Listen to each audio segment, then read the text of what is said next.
Shalom Akim, Yahweh Ba'ashem, Yahweh Shai, Ba'ashem Kwakadash, dub honors and salutations to the elders and apostles of Great Stone Well, and the Akim tribe of Falconers of the Earth, preaching the gospel of Hamashiach Yahweh Shai in sincerity and truth and diligence of mind. This is Brother Menashe DC Camp, with another lesson for the hopeful elect. Is just have to remember that your goings are of the Lord, and you have to be aware of that at all times, right? So you don't lose track of what you've been called to do, all right? Because preaching the gospel is a serious responsibility that you signed up for. So you have to remember that it comes with the ups and downs, all right? Sweet and the bitters, the hot and the cold, the gloomy and the happy days. So you just have to understand, man, it's going to be a roller coaster. So you just have to understand that it comes with a price, and you have to accept it, okay? Because not every time that you go out there on the highways and byways that you're gonna be feeling excited about being out there, because it's gonna be some bitter moments when you're gonna have to deal with contentions. But at least you have an idea, you have an understanding of what it requires, all right? Even Lord Yahushai, experienced it too. When you had to deal with all types of, how you call it, vain, vain individuals that were not really about the will of the Most High. All right, you always had, to contend with those that didn't have the interest of the nation of Israel at heart. All right, so you also remember that you're going to be subjected to that type of experience. So I go here from the book of Proverbs chapter 20 verse 24. It says, man's goings are of the Lord. How can a man then understand his own way? The only way you're going to understand your own way is through the will of the Lord. All right? By you watching, the experiences of the prophets, reading the scriptures, you see the ways of the prophets. You see what they had to deal with and what they had to rejoice at. All right, they were glad at the mercy of the Lord, and they were glad when they saw the salvation of the nation of Israel. All right, and you just have to understand, man, it's not just your personal experience, but the experiences of others also that you're dealing with. The men of the Lord that are in the camps that you are fellow laborers with. All right, and that's what gives you a complete picture of what you're dealing with. Okay, so you just have to pray that the Most High opens up your mind to understand, what you are dealing with. What you signed up for. All right. I mean, you can't use many words to describe it. You just gotta keep it simple. All right. So another precept is going to be from the book of Proverbs chapter 16 verse 9. All right, because a lot of people don't understand what it really, really takes. All right, to hold on to this gospel. It's sweet at the moment, and when you start to experience the bitter, you shouldn't be upset. All right, it's just something you have to meditate on. So this is Proverbs chapter 16 verse 9. It says, a man's heart deviseth his way, but the Lord directed his steps. All right, so you could make all the plans you want to make, as long as you know it's going to lead you for productivity, but the Lord will be the one to give you revelation of how to accomplish each step. All right, because you're going to make mistakes, all right, here and there, and then that's how you get the experience. That's how you build. All right. That's how you get wiser, because the knowledge that you have to put it to the test. All right. You have to see how that knowledge is applied and how it benefits you and those around you. And when you see the obstacles you're going to be dealing with, the difficulties. Basically, you're getting feedback. You're getting feedback from the obstacles as well as feedbacks from your success. All right, and that's what it boils down to. You're testing the waters. You're testing the spirits. All right, so you have to understand, the world that you're living in, right? Because the world will give you obstacles when you need to move on, in the spirit. And when you see how the world responds, you understand that the knowledge, it comes with a certain, it comes with a reaction, action and reaction. That's what it boils down to. All right. So you always have to know you have to adjust with the times. All right. As you apply the knowledge, you get in feedback, and then from there you keep applying the wisdom that the Lord has made available to you.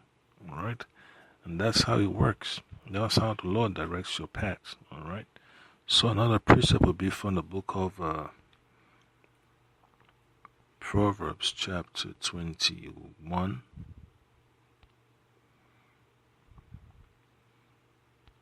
Yeah, so it seems that this app has been updated. All right, so you see the gaps in between. So this is from the book of Proverbs, chapter 21,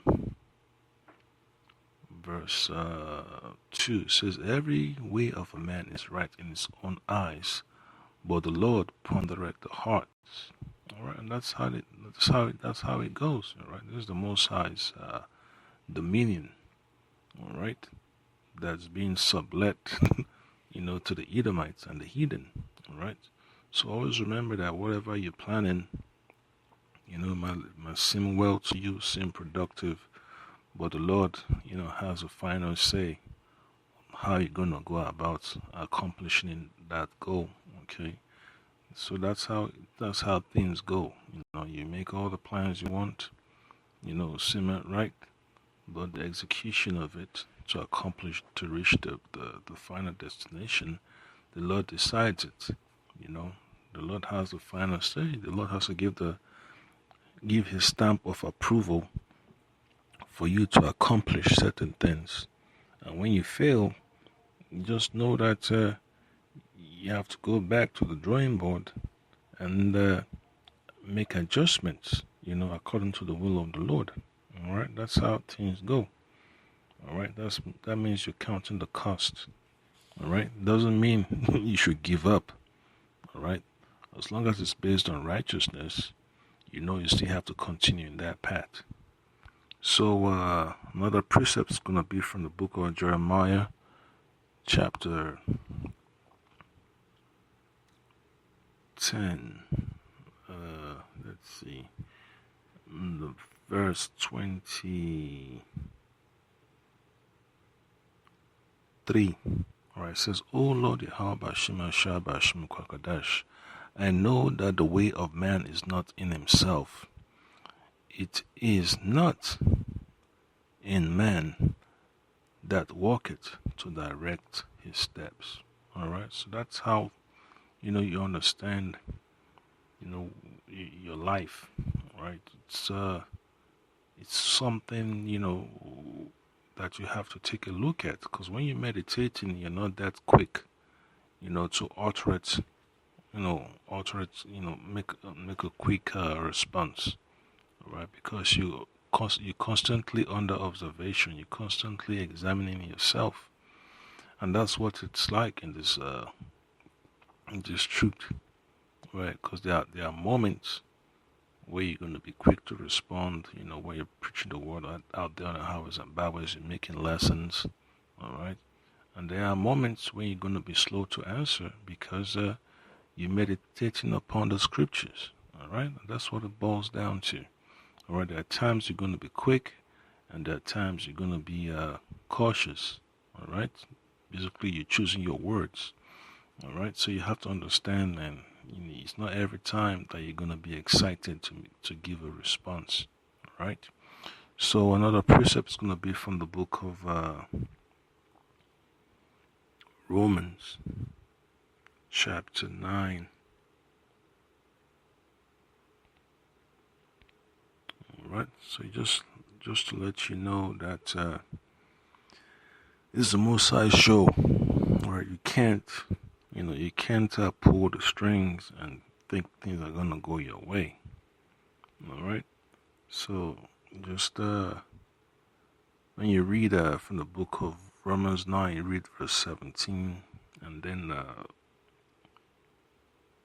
all the way to 19, it says, "For the scripture said unto Pharaoh, even for this same purpose, have I raised thee up, that I might show my power in thee, and that my name might be declared throughout all the earth."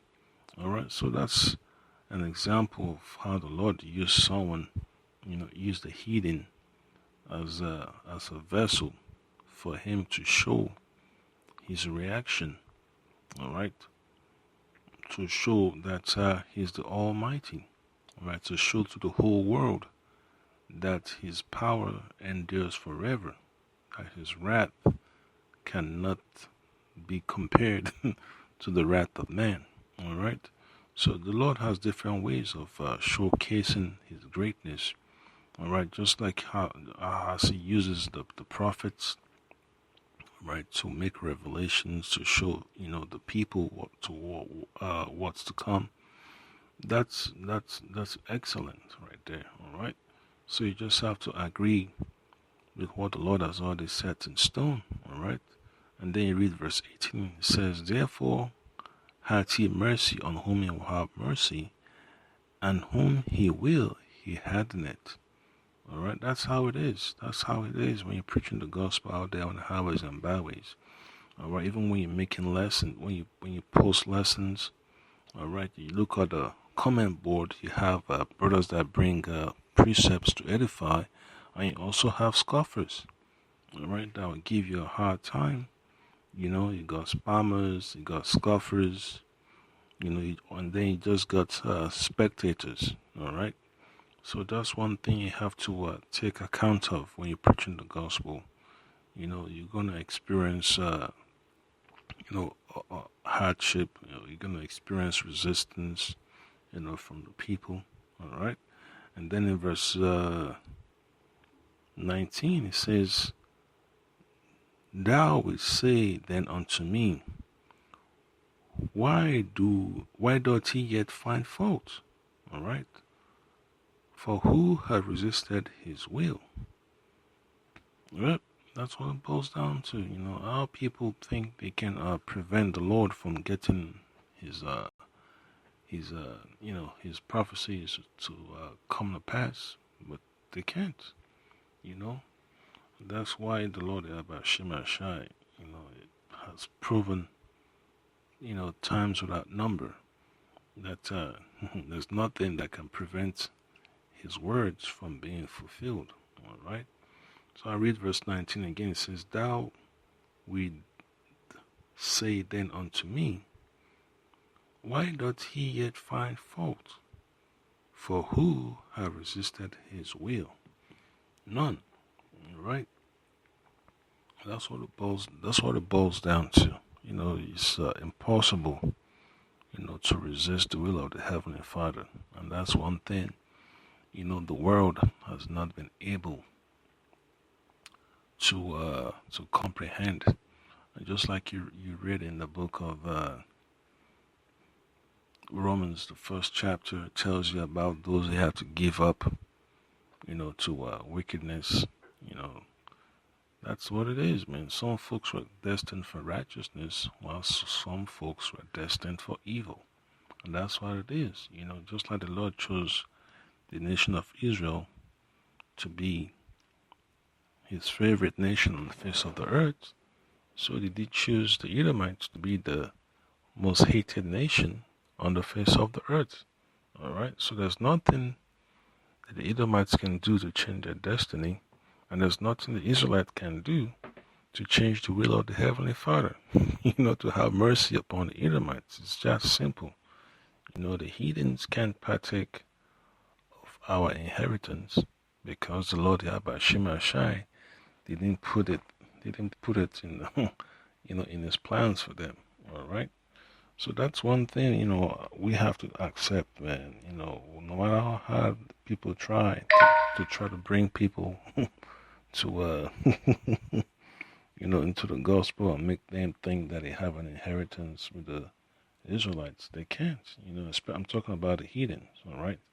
So you could call them Gentiles and the believers in the Lord, but no, because when the Lord shows up, whoever is not of the elect of the nation of Israel, they're gonna get destroyed, and the rest that make it true after World War III, you have to go into captivity, to clean up the damage that's been done upon the face of the earth, and they also have to build a kingdom.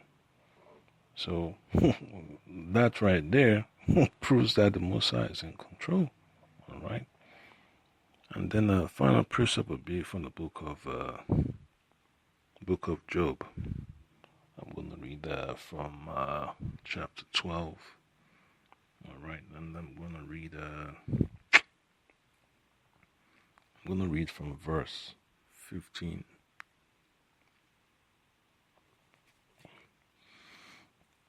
All right, so the whole chapter is good. It just shows you that the Most High is in control. All right, that this is the Most High's project, the Most High's experiment. All right, so Job chapter 12 verse 15. It says, "Behold, he withholdeth the waters, and they dry up, and he sendeth them out, and he overturneth, and they overturneth the earth." I read one more time. Job chapter 12 verse 15. Behold, he withholdeth the waters, and they dry up. Also, he sendeth them out, and they overturn the earth. Right. So whenever you have, currents, in the sea, in the ocean, that's of the Lord. The Lord is the one in charge of all that. The what you call the movement of the water on the earth and above the surface of the earth. The air currents and all that. The Most High is one in control of all those dynamics. All right. So verse 16 now says, "With him is strength and wisdom. The deceived and the deceiver are his."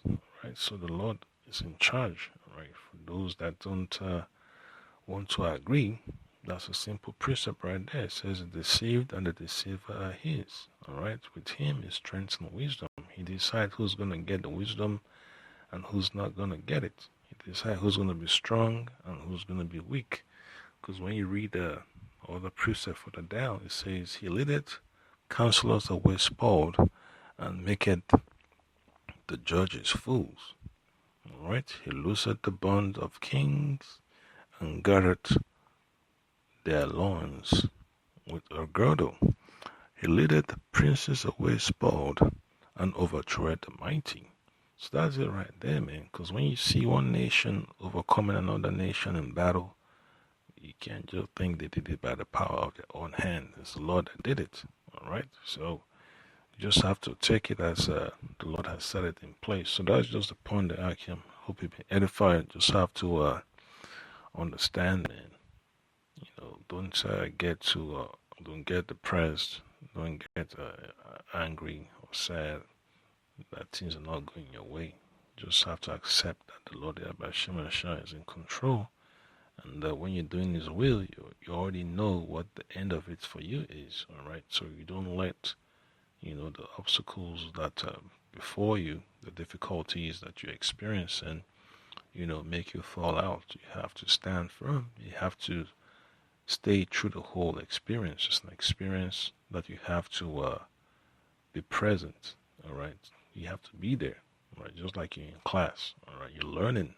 Okay, so you just stand firm. You have to endure unto the end. Shalom.